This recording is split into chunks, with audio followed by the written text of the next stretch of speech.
بسم الله الرحمن الرحيم الحمد لله رب العالمين والصلاة والسلام على أشرف الخلق وسيد المرسلين سيدنا محمد وعلى آله وصحبه أجمعين. Dear brothers and sisters, Assalamu alaikum wa rahmatullahi ta'ala wa barakatuh. We've gathered for an activity that is beloved to Allah Azza wa Jal. It matters to Allah so much that indeed those who pursue knowledge, who seek to learn about Allah, the wings of the angels of Allah are on them, hovering around them. The mercy of Allah surrounds them. This is a big deal, dear brothers and sisters. Never ever underestimate your presence in these gatherings. These are blessed gatherings that Allah Himself boasts about. There are angels on earth. I like to remind myself because we undertake activities in life and we take them for granted. It's not mundane what you're doing. Just by merely sitting to listen, even if you're not understanding anything. Just by you being a participant in a gathering for the sake of Allah. There are angels on earth, according to Hadiths, searching out people who just remember Allah, just mention His name, let alone people learning about Allah. Searching them out, and when they find that gathering, the angels start calling each other. They're that excited. And say, come, we found what we've been looking for. People of Allah are sitting to talk about Him, learn about Him, remember Him. And the news are reported to the heavens. Not that Allah doesn't know. Allah knows, is aware. But just to display to you the honor that the heavens are aware of you. That maybe people on earth might not care much about you, but not only Allah, but His angels and the highest assembly in the heavens are talking about you by name. This is kind of a tangent, but I have to bring it up. Yesterday I was at a graduation ceremony at the University of Maryland. I had to give the prayer. It's been a long time since I went to school. I miss the feeling of graduating. It's a very exciting feeling. It's a feeling of achievement. And I looked at the faces of the people who graduated. Oh my goodness, they're so excited and happy. It's indescribable level of joy. Wallahi, the thought that came to my mind is, if Allah, the creator and maker of the hearts, has made them this happy, made all of us happy when we come to achieve a milestone, how will the heavens receive you when you make it to Jannah, when your name is announced? Because remember, there isn't a good feeling you feel on earth, except that it will be multiplied in the hereafter, but infinitely. So if that's the joy you feel here at achievement, how will you feel there? Brothers and sisters, that you are recognized in the heavens is a big deal. But you'll only find out when you see it. And you'll say, SubhanAllah, this is joy. The joy of achievement of being named to be among the people of Jannah. When you're going to be let know about it, it's not going to be just, oh, here, it takes your name, you're one of the people, you're going to enter Jannah. If on earth we don't do this, when we announce good news, you receive a special package, your name is announced, perhaps they'll put your name in a paper. For each individual, it will be a big deal on the Day of Judgment. That's what we look for, dear brothers and sisters. So again, inshallah, let us renew our intentions tonight. And remember that Allah mentions you in the heavens by your presence tonight. It matters to Him and to all of His creation in the heavens. Today's name, dear brothers and sisters, that we'll cover is Al-Aleem and Al Khabir, inshallah. What we've been doing is covering the names in Ayat al-Kursi. Names of Allah, or what are the meanings implied in Ayat al-Kursi that relate to names of Allah Azza wa Jalla. Dear brothers and sisters, what we're going to talk about right now is one of those pillar names. Fundamental names of Allah Azza wa Jalla. Why are they fundamental? Because they establish essential meanings that convey the fundamental message of Allah is the only one that deserves to be worshipped. This is an indispensable quality of Allah Azza wa Jalla. Remember when we spoke of Allah's power? How Allah manages the heavens and the earth, runs the affairs of everything, including your own thoughts and emotions, every movement, hair on your head, and every ant and every atom, everything is being run and managed by Allah Azza wa Jalla. The micro level and the macro level. In this realm and in the heavens. In the realm of the unseen. Everywhere. But how can you run something if you're not knowledgeable about it? If I'm going to rule a kingdom, I better be knowledgeable on what goes on in the kingdom.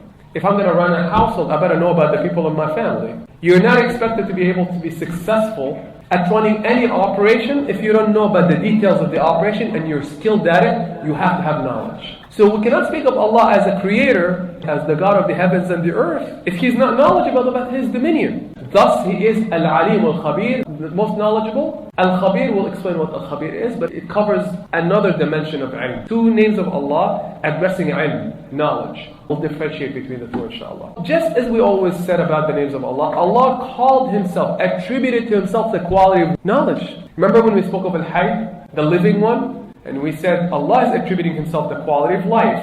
What's the message right away? Is that His life is different than my life and your life. That's the first message you need to take.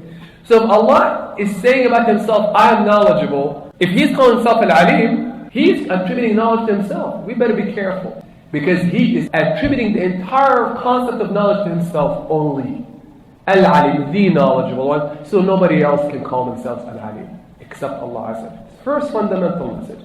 How many of us ponder about the depth and weight of this statement? Seemingly simple, He knows. But most of us, dear brothers and sisters, average people will not go beyond thinking knows or doesn't know. So whenever we think of Allah, we just think of Him, He knows a lot. He knows everything. But such a simple statement is so weighty if we were to reflect upon the size, the scope, and the magnitude of His knowledge. Then this seemingly simple statement becomes astounding, astonishing. It's not a simple statement. It's only appreciated when we start reflecting upon what it means for Allah to know. The amount of knowledge that He has. The challenge is that most of us do not reflect on the extent of the knowledge of Allah. We don't take time, a break to think about it. Brothers and sisters, it's mind-boggling. Mind-boggling to think about the extent of the knowledge of Allah. This quality, if you start reflecting on it, it's going to deliver an awe in your heart for Allah. More than anything else. You'll really start thinking, subhanallah, how much He knows. How can He know all of this? And how little we know. You're going to find our own weakness. Such a comforting name of Allah. Such an intimate name of Allah. Powerful indeed, dear brothers and sisters. You'll really start appreciating Allah once you learn about this name. We want to go again beyond simply stating Allah knows. That's the objective today. Is when you leave here today, you don't just simply say Allah knows. So what does Al-Alim mean? It's derived from the verb alima, to know. To be aware of, to learn something.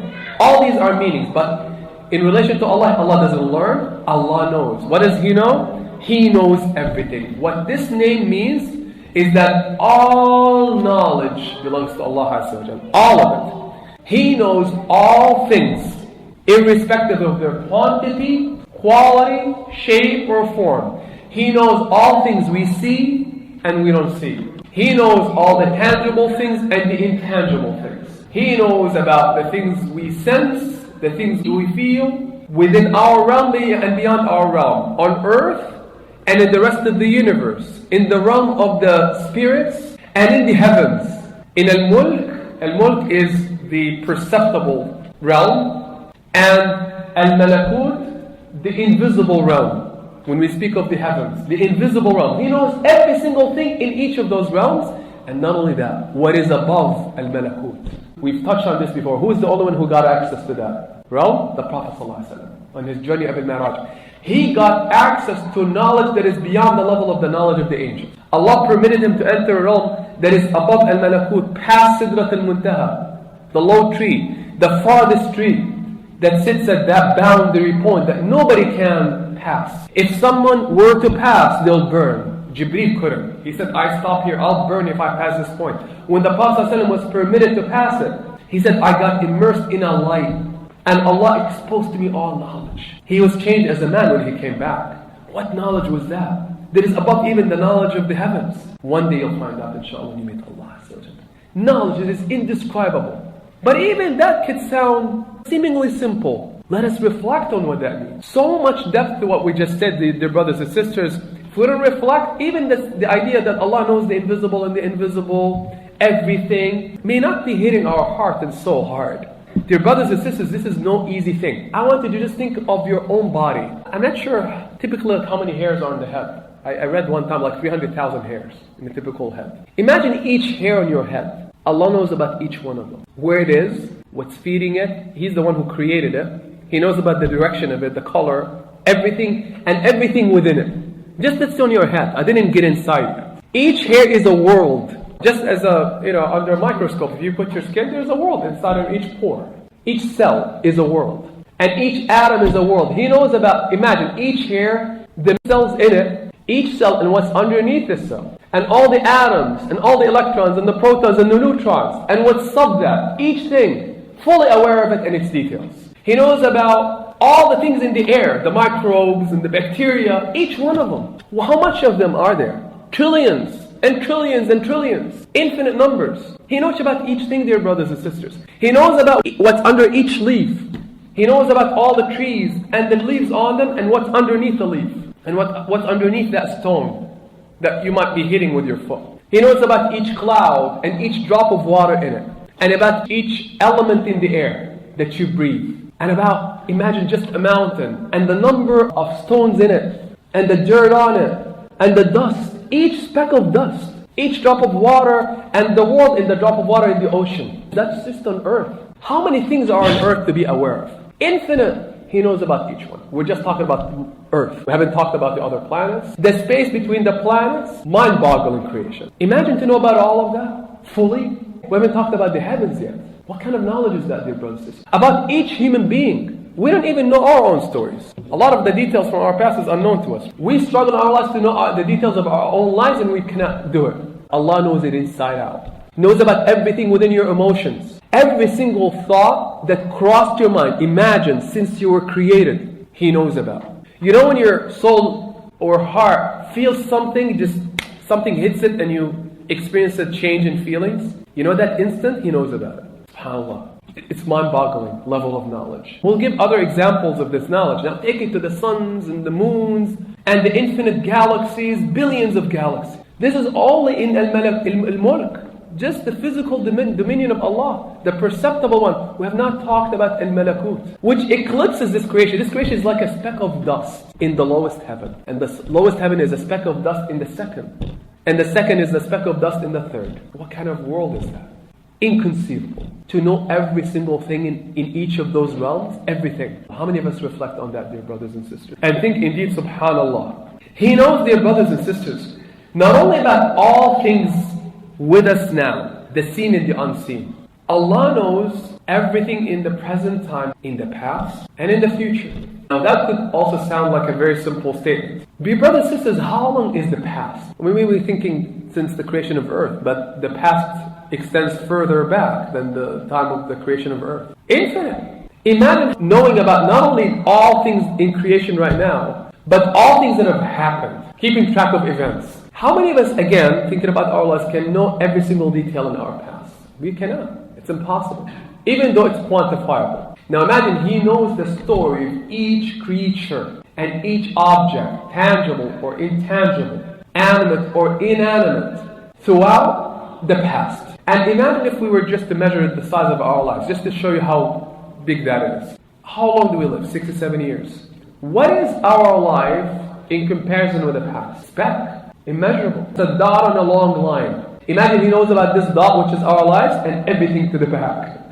SubhanAllah. Since He created creation, the heavens and the earth. History books try to describe to you what has happened in our history, and they'll miss a lot of details. But to go into the history of each creature, and knows it inside out, including the details that you're not aware of, and I'm not aware of, in our own lives. He knows within us the evolution of each cell. The millions, trillions of thoughts that have come in your mind since you were conceived. All the emotions, all the thoughts, all the movements. That's part of your history. Every single time you put your hand on your face like this, every time you frowned, every time you smiled, every time you twitched, every time you loved, every time you said a word, all the words you said, kept track of them, all the steps, all the decisions, everything. Just start reflecting just on your own story. Imagine Allah knows it all. Go back to the past. He says, not only do I know this, I also know about everything in the future. All creation right now. How many people know what's going to happen the next moment? No one. Because again, the statement that Allah knows everything in the future is not a joke. We do not even know what's going to happen the next moment. And if you think, okay, I know, well, let me ask you, do you know what's going to happen half an hour from now? No idea.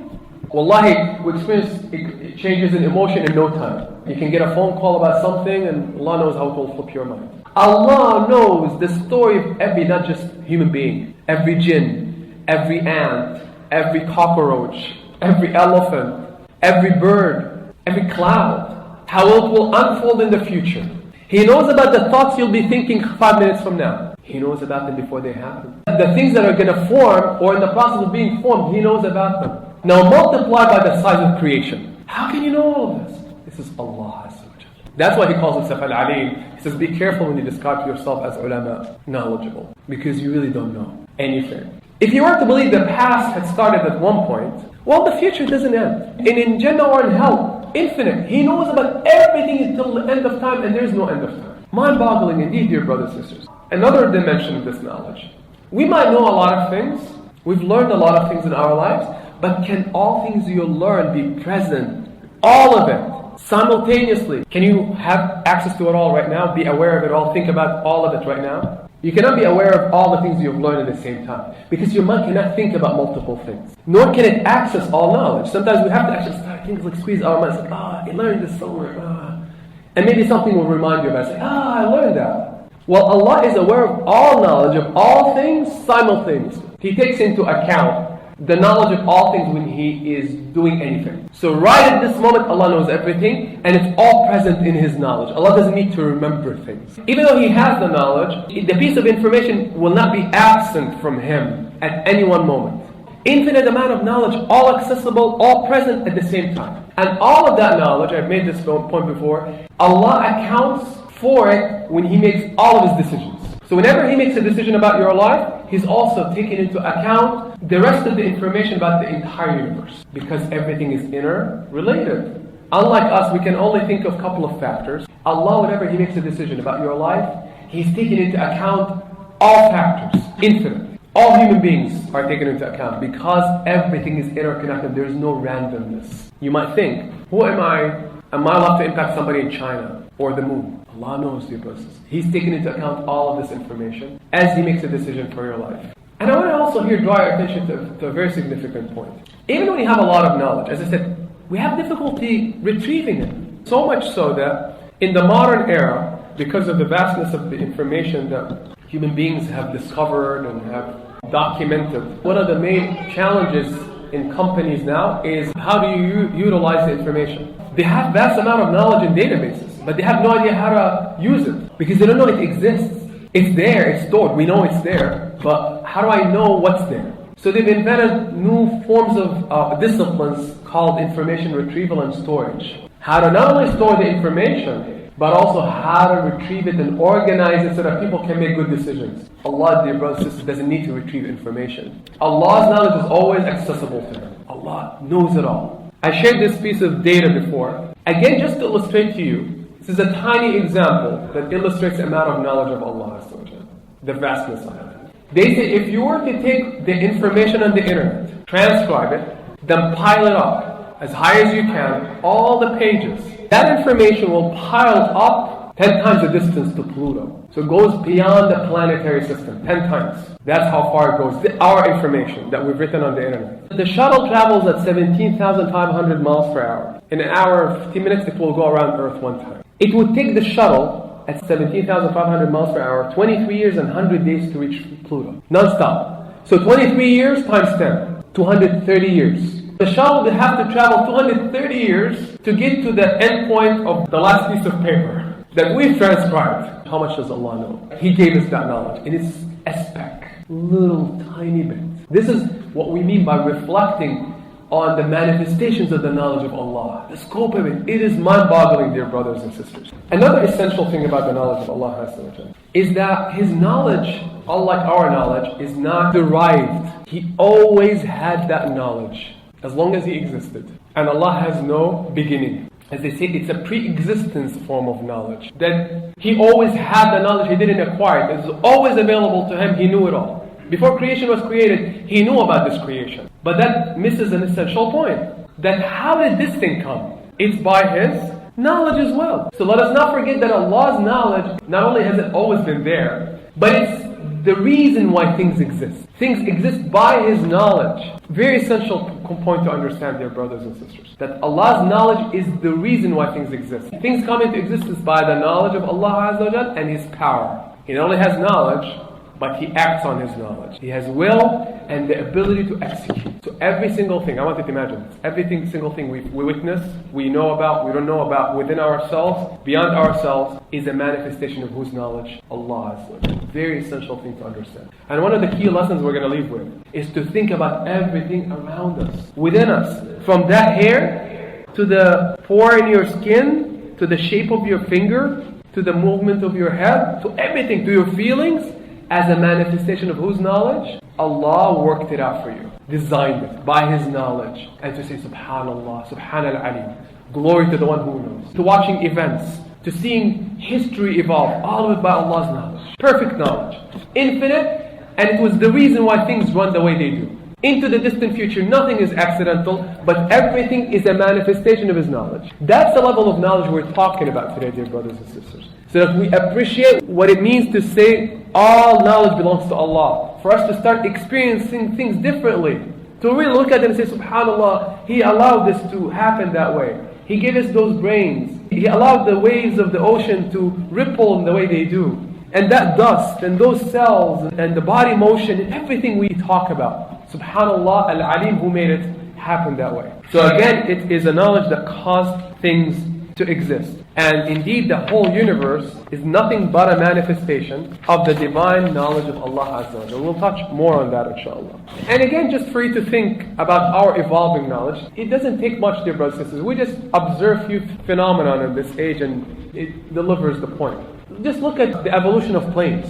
The first plane they came up with compared to the rockets that we have that have gone to the moon, where did that rocket from? It had to evolve. The knowledge that sent that shuttle to the moon is an accumulation of more than 100 years of experimentation. So the first plane that flew couldn't go that far. But then they have to evolve that knowledge and build new understanding and perspective into making that plane. Again, I gave this example before because again it captures the point. Building bridges. I read a while back that the first bridges that were built didn't account for standing metals under the heat. So what happened to the bridges when it became hot? They cracked right away. So now they observed this, they learned it. So what did they do to the next bridges they built? They designed, accounted for them. So they built better bridges. And that's how our knowledge evolved. As we learn more, we evolve. We send planes up to 40,000 miles. We have to also design the cabins to accommodate for the change in the air pressure and so forth so that human beings can fly. That was not the case a few decades ago. They could not have these planes go to those heights because they didn't know how to deal with that pressure. Every single thing around us speaks of how we evolve knowledge. That information, we acquired it, but are we the ones who really discovered it? That information, that knowledge was always there with Allah, but Allah permitted us to know it when He wanted us to know it. So it's not us who came up with it. We merely discovered it when Allah wanted us to discover it. Until now, dear brothers and sisters, over 100 billion cells in the brain, nobody knows what they're for. And this is our own brain. Over 100 billion cells. They have no clue what these cells do.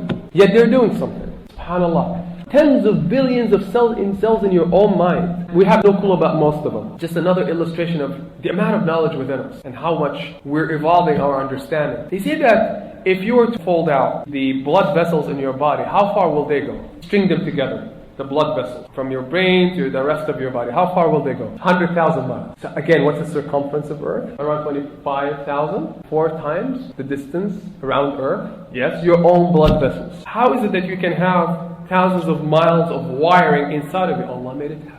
Perfectly designed by Allah Azza wa Jalla. Even another example. I love these examples because again they illustrate to you the magnitude of the knowledge of Allah, how inconceivable it is, and how He worked out all these things in our bodies. The heart, we take for granted our own heart, dear brothers and sisters. This machine that doesn't stop for the duration of our lives.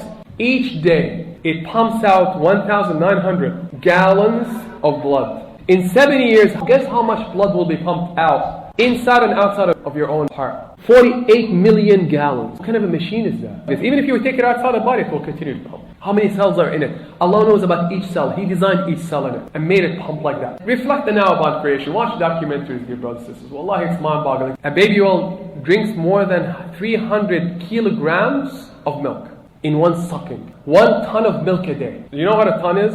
Imagine the weight of a car. That's how much milk the baby well needs a day. And reflect, dear brothers and sisters. Now, every time we find something interesting that really astonishes us scientifically, I pray to Allah that we start thinking, Subhanal Aleem, glory to the Aleem who designed it. His knowledge is the reason this thing exists in the way it does. And He shaped each thing differently. Incredible design, dear brothers and sisters, and that design is a manifestation of the knowledge of Allah Azza wa Jalla. One of the greatest gifts to man, dear brothers and sisters, Allah speaks about in the first verse of the Quran, is knowledge. That's how significant knowledge is. It's what differentiates the human being. We've been endowed with intellects. Allah gave us that the differentiator gift for the human being is the intellect, the ability to differentiate, think, contemplate, differentiate. That's how we arrive to Allah. So Allah elevated knowledge as a gift above everything else because with knowledge we arrive to Allah Azza wa Jalla. And it's knowledge, we become arrogant with it, but he reminds us, it is from me, for all knowledge belongs to me, but I'm going to teach you some of it. More of it later in the hereafter. Some of it will be given to you, and through the knowledge of the signs of Allah, you'll arrive at me. That's the most significant form of knowledge. The highest gift we can get. Without knowledge, we're no longer humans, dear brothers and sisters. Imagine if we take out all the knowledge and understanding and perception, what are we reduced? Even animals know, right? Animals have knowledge. Knowledge about how to live and so forth. How to eat and survive. So Allah declares in the Quran, Alim and AL Khabir. He taught man that which he does not know. Reminding us, you did not know a thing. And don't think you acquired this on your own. I taught you. In fact, you're not permitted to know anything without Allah's permission, without Allah's power and the permission. And going back to Ayat al-Kursi, he declares that by saying, the name of Allah Al-Alim is not in Ayat al-Kursi, but what does he say? يَعْلَمُ مَا بَيْنَ أَيْدِيهِمْ وَمَا خَلْفَهُم. He knows what's in front of you, what's behind you. It could mean the future and the past. It could mean the invisible and the visible. He says, I know everything. وَلَا يُحِيطُونَ بِشَيْءٍ مِّنْ عِلْمِهِ إِلَّا بِشَيْءٍ. And guess what? Allah says in this verse, and they will never encompass to be fully familiar with a thing, he says, from his knowledge. He doesn't say you will never be familiar with a subject, a thing. So I'm not talking about a discipline, field of physics, field of chemistry, field of something. He says a thing, a wing of a mosquito, even less than that, a thing. You will not even be able to be fully familiar with a thing, except by permission. What this statement is saying, first of all, is that our knowledge always stays on the top of things, on the surface. Even if you think, I fully understand, let's say what this material is made from, this cup. Allah says you don't know anything. This thing, you don't know it. You think you know it. You made it, but you don't even know it. That's how infinite the knowledge that we don't know is. About things we think we know about. You know a little bit about that thing. You'll never encompass all knowledge about that one thing, except by my permission. But even then, it's not going to be full knowledge. I'll never give it to you fully. So the amount of knowledge that we don't know is infinite, even about a thing. Now, how does He teach us? Very significant to reflect on, so that we know how to utilize what Allah has given us. Otherwise, we're betraying the trust of Allah and we're misusing the gift. How do you learn, dear brothers? Give me two capacities. So He gave us intellect so that we observe, we think. I reflect upon the water, I look at it, I study it, I experiment with it. I found out, oh, wonderful discovery, it's H2O. I'm the scientist who discovered that. Now, what's going to happen to the next generation? Or the people in another country? How are they going to find out about what I discovered? I observed the phenomenon, I get it. What do I need to do next? Teach it. How do you teach it? It's in the Quran. And it's in the first verse. So what do I need to do to read? Well, I found out what it is. For you to read it and learn about it, what do I have to do? Write it. To describe it. So beyond comprehending it, I get it, yeah, I see it. I need to now take that phenomenon and describe it. My brain is describing, Allah taught me with the pen how to write. Language is a gift from Allah Azza wa Jalla. And I have to describe it verbally, articulate it. Imagine what happens to knowledge if we had no ability to write or read or articulate. If Allah didn't give us tongues or ability to write, what happens to knowledge? Zilch, nothing. How many of us thought, subhanAllah, that articulation is a tool of disseminating knowledge? Otherwise, it will not get passed at all. عَلَّمَ بِالْقَلَمِ, taught with a pen. عَلَّمَ الْإِنسَانَ مَا لَا يَعْلَمُ. First verses in the Quran. And in Rahman, in Surat Al-Rahmān, عَلَّمَهُ الْبَيَانِ, taught him articulation. That tongue of yours is to acquire and teach, pass on good things to others, including knowledge. But without that tongue and the pen and the hand, and the thoughts in your mind and the observation and the reflection, you cannot learn, acquire, or pass on or teach. Knowledge is lost. Even if you know it in your own mind, you cannot communicate. I'll wrap up with this for this name, inshallah. 3 forms of knowledge. So we talked about the significance of knowledge. It's a high gift from Allah Azza wa Jal. What are the 3 essential forms of knowledge? This is going to help us prioritize what we learn, because there's so much information. Remember, reaching Pluto and 10 times like it? 3 forms of knowledge, dear brothers. This is very significant. Knowledge of creation of Allah. Creation includes the laws of Allah in creation. Learning physics and chemistry and sociology and economics. That's the creation of Allah. Physiology, running a business, operations, logistics, all this is the creation of Allah. How to run our lives. That's a realm of knowledge. Very significant. Otherwise, we're not going to be vicegerents and representatives of Allah on earth if we cannot know how to run things and enhance our lives. One step up, because this is going to be significant now. All of them are significant, by the way. But there's one that is highest. Knowledge about Allah's commands. That's when we learn what Allah expects out of us. How do we make Allah happy? What are the things to avoid? What are the things to do? What's our mission on earth? What takes us to Jannah? That's knowledge of the commands of Allah. So what's the highest? For those of us who sit and cry, like, I didn't learn much in my life, didn't go to school, don't worry. Wallahi, dear brothers and sisters, you sit and learn about Allah Azza wa Jalla, inshallah. Doesn't mean you neglect the other ones. But depending on everybody's circumstances are different in life. Allah has worked out your life. You may not have given the same opportunities to different people. It's okay. Alhamdulillah Rabbil Alameen. We do our best. But for you to be learning about Allah is the highest form of knowledge, according to the ulama, according to Al-Ghazali and others. Knowledge about Allah Azza. Now the second two, knowledge about creation of Allah and knowledge about His commands, are acquired through something called al-mudarasa. Effort to learn. I have to read, memorize, struggle, go to classes, lectures, physical effort and mental effort to learn about the creation of Allah and about His commands as well. To understand Sharia, to understand the Quran and the Sunnah of the Prophet, I need to make an effort. But what about the knowledge of Allah Himself? You need to do mudarasa, attend the lecture and make an effort and read, but you have to take it a step further to be enlightened. And that's called mujahada. The effort that is emotional, spiritual and physical that essentially entails you taking steps towards Allah for worship and spending time with Allah, for Him to turn that knowledge you read or you listen to in something that touches your heart and your soul, for you to start seeing the truth, feeling the truth. Remember when we spoke of Aleem at the beginning? How do I take it to a sense where I live it? I sense it. I'm intimate with it. It's like, every time I see something, I think of Aleem. I feel nearer to Allah Azza wa Jalla. I love Allah now. There's light in my heart. I feel it. It's not going to happen by you studying in the traditional way. It's going to require you spending time with Allah and making greater effort and going over things again and again and sitting and making dua with Allah and dhikr to Allah and asking Allah. Allah starts taking you step upon step upon step and He starts opening your heart to His light. That light, dear brothers and sisters, is the light that the heart of a believer sees when Allah permits it to enter into the heart. As one of the Imam said, لَيْسَ الْعِلْمُ كَثْرَةُ الرِّوَايَاتِ. Knowledge is not just the abundance and volume of information you stuff in your mind, but it's a nur. It's the light that Allah inserts into the heart of a believer. But it requires effort. It's not going to just come out of nowhere. Maybe Allah will bestow it on some people like that, but it's not a rule. You have to make an effort with Allah. That's why those who strive and make the qiyams and spend extra time and strive and go as far as they can to learn, and not only do they make the physical effort and the mental, but they also accompany it with the spiritual acts, start rising higher and higher in understanding. A lot of people can recite things to you, dear brothers and sisters, but not a lot of people may understand and see.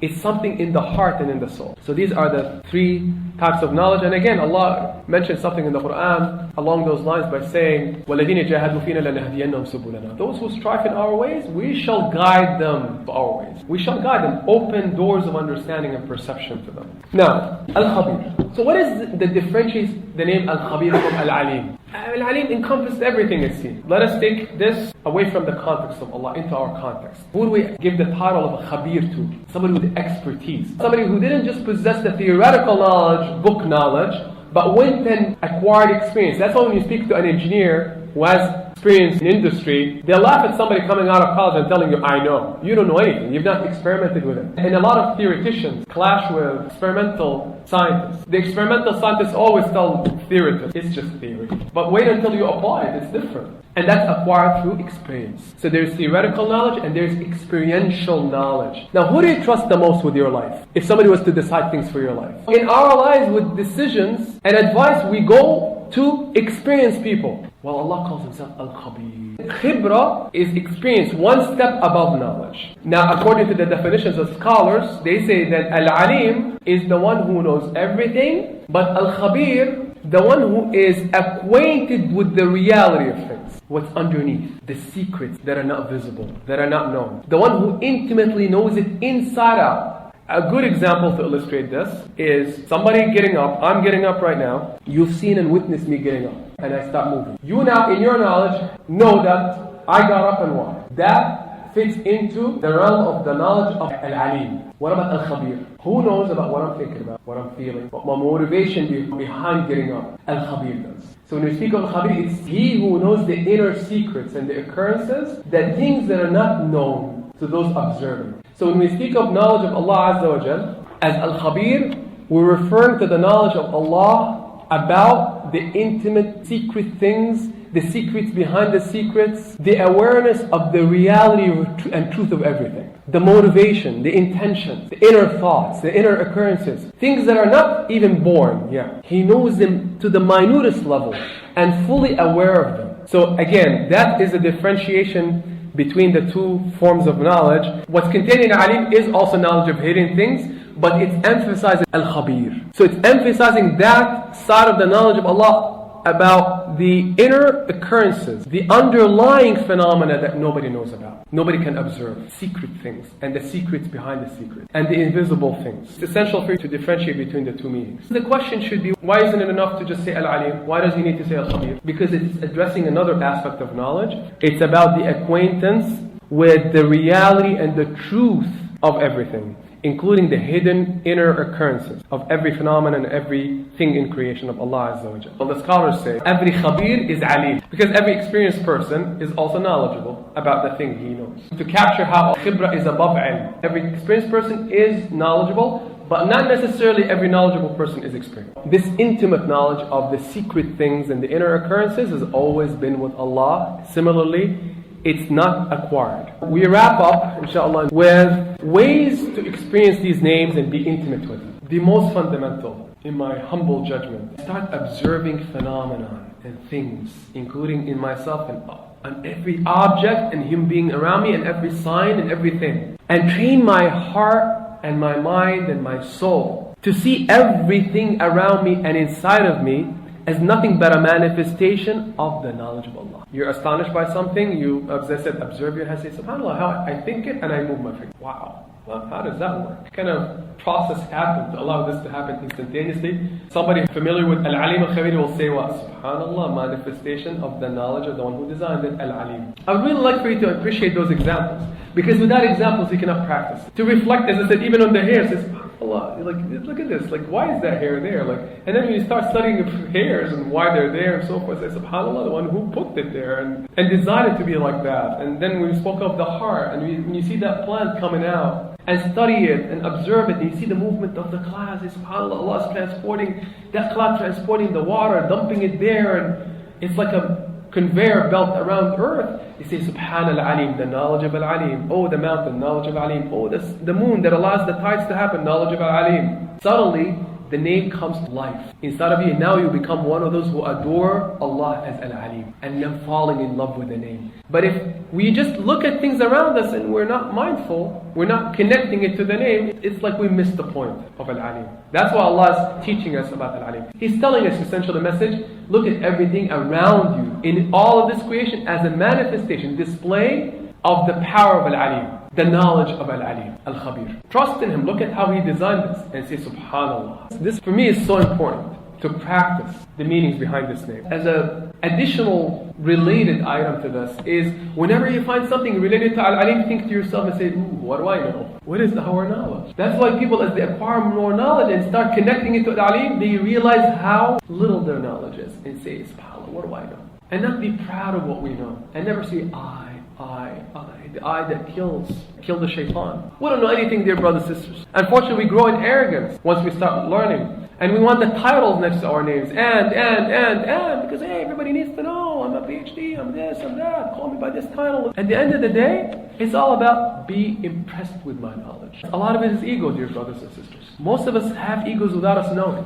But Allah is teaching us through Al-Alim, it's like, humble yourselves, you don't know anything. You cannot even encompass a thing without my permission. And when you do learn, it's not you. That's why we cannot be proud of what we've learned and be happy, think it's our effort. Allah blessed us with this, and Alhamdulillah Rabbil Alameen, He did. But don't misuse it and be arrogant with it. Knowledgeable people, dear brothers and sisters, grow in humility as they learn, because they related to Al-Alim. They discover how much they don't know. That's why the scholars historically never called themselves ulama. They called themselves students of knowledge. Wallahi, dear brothers, nobody will say, call me alim. In fact, when they attribute the work to themselves in their books, they gave themselves a title, Al-Faqiru ilallah, the poor man to Allah, the needy. That's how they attribute themselves. I've never seen titles given to shuyukh historically. This is just a contemporary phenomenon that we have. List all the titles that you have. It's such as saying, be impressed with me. Sometimes we need to do this, there's no doubt about it. I'm not talking about this. People need to know about credentials so that you trust the work. But I'm afraid it became a phenomenon that displays our pride with ourselves and what we've achieved, and forget that we don't know. Number 3,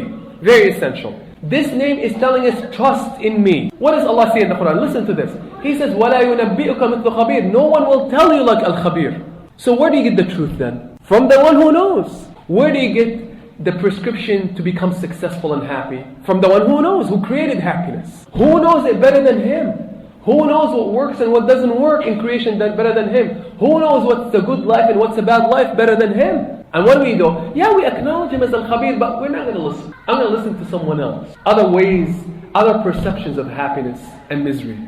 Allah says, no, but nobody can tell you like Al Khabir. Nobody can tell you a better story, better description, the truth like me, because I know it inside out. Don't you trust me? I worked out the details of your life completely. How can you not trust me in your life? Nothing is random in your life. And the one who designed your life is not an amateur. The one who designed your life knows everything inside out. And He gave you the best path. If you were to trust in Allah. What do we do though? Fear the future, get depressed, anxious. All these things that reflect lack of trust in Al Khabir. Al-Alim Al Khabir. The Prophet said it, I don't know the future and what harms me and benefits me. We have no clue, dear brothers and sisters, what's going to happen in the next moment. So Allah says, don't worry. I worked it out. It's Al-Alim Al Khabir who designed the entire future. Remember, He knows everything in the future. And His knowledge is the reason that caused everything to exist in the future. Do your best, plan, sure. But don't be anxious or afraid. And I'll reveal to you the meanings of things at the appropriate time. But trust in Allah. Indeed, when I يُنَبِّئُكَ مِثْلُ خَبِيرٍ, He's telling the Prophet, no one will tell you a better description of things, report you better news, or a truer version than Al-Khabir. Notice the term he used, Al-Khabir. That statement to all of us, dear brothers, a call. I'm taking care of your life, and the most knowledgeable is in charge of your life. It's not about experience. Allah is intimately knowledgeable of everything. Number 4, how about also asking Al-Khabir? Don't you also ask people who are experienced? You ask them. He says, don't ask me, because I know everything. What is that act that really shows you are trusting in Alim Al Khabir? Istikhara. We're confused about a decision we're about to make. Should I buy this car, not buy this car? Should I take this job, not take this job? He called himself Al Khabir. So watch what we say in the dua. In Istikhara we go make wudu, then 2 rak'ahs, then what do we do next? Here's the dua. After the 2 rak'ahs, inshallah, you have to really be there, conscious of what you're doing in the salah, for Allah to respond. You say, Allahumma inni astakhiruka bi'ilmik. Oh Allah, I seek you and I'm asking you by your knowledge. وَأَسْتَقْدِرُكَ بِقُدْرَتِكَ. I'm seeking you by your also power. وَأَسْأَلُكَ مِنْ فَضْلِكَ الْعَظِيمِ. You're saying essentially in that, oh Allah, I'm acknowledging that you are Al-Alim Al Khabir, who knows everything. That's why I'm coming to ask you. Should I do this or not? If it's good for me, please, Ya Allah, facilitate it. For indeed you are able and I'm not able, and you know and I don't know, and وَأَنْتَ عَلَّامُ الْغُيُوبِ, and you know everything. You're actually saying it in the dua. The problem is sometimes we don't think about what we're saying. Allah is teaching us this whole thing for us to reflect on and acknowledge He is Al-Alim Al Khabir. He's telling us, ask me and don't worry about what will happen. Follow the path that you want. Go buy that car that you're thinking about. And if I place obstacles in your path, then do something different. But if you see me facilitating, then go with it. And don't worry about the results. Even if they appear to be bad, I want you to take that path. Even if you don't understand why, I want you to take that path. You trusted me, you better trust me all the way. Not halfway say, wait a minute, this is not what I thought it was. Why did you make me buy that car? It ended up being broken. That's lack of trust in who? Al-Alim Al Khabir. As number 5, to follow what He says. If He's telling you, I'm Al-Alim Al Khabir, and He's telling you, I know your happiness is through the Quran, so to trust the one who knows. Wallahi, this name is about trusting in Allah Azza wa Jal. So if I know Him as the most knowledgeable, who knows everything, and He's telling me happiness happens through my path, and I choose another path, and I choose to disobey Allah and pick and choose, I'm essentially saying, I'm not so sure how much you know. Yeah, I say it, but it's not in my heart. To follow and submit to Allah, dear brothers and sisters, because He knows everything. And it's very scientific. If He tells you this is going to fail, it will fail. This is a path of misery away from me, it will be misery. Guaranteed, because He knows everything. He created that life. And He knows about the consequences of it. And to say, Alhamdulillah, He will reveal to us the meanings of things. The one who knows everything will reveal the meaning of everything. Another point, ask for ilm. Not only make an effort, but ask from the masdar, the source. Ya Allah, grant me knowledge. Allah says it in the Quran, وَقُلْ رَبِّ زِدْنِي عِلْمًا. Ya Allah, give me ilm. Give me knowledge. Beg for it. If it means something to you, brothers and sisters, ask for it. It's the dua that the Prophet ﷺ taught us. Oh Allah, إِنِّي أَسْأَلُكَ عِلْمًا نَافِعًا. I ask you for beneficial knowledge. وَرِزْقًا وَاسِعًا, an expanded provision. And a cure from every illness. But he asked first for beneficial, notice, knowledge. Not just any knowledge. Because knowledge can destroy as well. If it yields arrogance and abusive creation, it's bad. You might as well not know it. But good knowledge, not wasteful garbage that can cause destruction. Finally, To ask Allah not only for knowledge but also wisdom. It's not about just the information, but it's about how to use it, about perceiving the truth, about knowledge that takes you to Allah, grants you transformation and empowerment, spiritual, physical, for you to become a better human being and servant of Allah, for you to know how to speak and think. That is light from Allah, dear brothers and sisters. And if it matters to us, that wisdom, we ask Allah from the one who grants it. And it's only Allah. And also to thank Allah for the knowledge we're learning today. Because what are we again learning about? Knowledge of Allah Azza wa Jalla. Say Alhamdulillah Rabbil Alameen. That Allah permitted us to come today for an hour and learn about the highest form of knowledge. Last point, if Allah is Al Khabir, He knows about the heart. So people might not know your intentions and your inner thoughts, but Allah is Al Khabir. He knows about every single thought and feeling in your heart. As if the message is, watch what you think and what you feel. And the inner thoughts, the bad ones, just Allah knows them all. Inside out. Even the thoughts that I didn't form yet, He knows them. So it's about correcting intentions. It's serious, dear brothers and sisters. Wallahi, you correct your intentions. You become sincere. Everything changes in your life. Wallahi, blessings will start coming your way. Allah will bless everything. It's for Allah. Whatever I do it for Allah. Not for people because I need something from them. It's for Allah. I please Allah first. I serve His creation, but I please Allah first. He's the giver of everything. He holds the doors to provision, to knowledge, to everything. Correct that intention. Watch what Allah will do. And finally, not to be worried about the intentions of others. Very significant, dear brothers and sisters. Because a lot of time and effort is wasted with us on, oh, wait a minute, why did he do that? I am sure there's something in his heart or her heart. It's not straight. Stop worrying about people. Because Alim and AL Khabir knows about their intention. He'll take care of them. Don't worry about it. If you have bad intentions, He'll take care of it. Don't busy yourself with this. Busy yourself with Allah. And you'll find your own self settling and healing. Once you stop worrying about the actions of people, leave it to Allah Azza wa Jalla, as much as we can. Allah gives us a powerful formula for us to acquire knowledge and understanding and perception. He says, fear me. Be conscious of me. Consciousness of Allah, taqwa. Take Allah into account every single time you do or say something. Allah says, you do this, the greater your consciousness of me, the more that I will teach you the truth, things that matter, good forms of knowledge. It's a formula for the believers. Fear Allah, be conscious of Him, Allah will expand the doors of understanding and perception. Wallahi, dear brothers and sisters, sometimes we struggle with knowledge and how do I do this? I don't understand that. Allah says, spend time with me. Mujahada as well, effort with Allah, consciousness of Allah Azza wa Jal, watching your intentions as well, and Allah starts making you understand, inshallah. We ask Allah Azza to grant us knowledge and wisdom. We ask Allah Azza to bless the time that we spent learning about Him. We ask Allah not to deprive us of learning more about Him, about learning more about His names and attributes and qualities. We ask Allah Azza wa Jal to make us among the people of knowledge, to make us among the people of character, to make us among the people of righteousness and among the people of goodness, to be happy with us and our lives, and to be happy with our families, and to grant us guidance to the truth, and to grant us a path to Jannah, the highest levels of Jannah, Jannat al-Firdaus, in the companionship of Prophet Muhammad sallallahu alayhi wa sallam. We ask Allah not to deprive us of any moment that we spend with Him, to make us conscious of our actions and our behaviors and our words, to make us among the people that He loves, and to make us beloved to Him and to Prophet Muhammad sallallahu alaihi wasallam, and to be beloved to the highest assembly in the heavens, and to busy us with His work, and to busy us with efforts that please Him. Allahumma ighfir lana warhamna wa'allimna ya Rabbil Alameen. Allahumma allimna ma yanfa'una wanfa'na bima 'allamtana wa zidna 'ilma. اللهم أرنا الحق حقا وارزقنا اتباعه وأرنا الباطل باطلا وارزقنا اجتنابه وصلى اللهم على سيدنا محمد وعلى آله وصحبه أجمعين. سبحانك اللهم وبحمدك نشهد أن لا إله إلا أنت نستغفرك ونتوب إليك. جزاكم الله خير. May Allah bless you, inshallah. Make dua for everyone.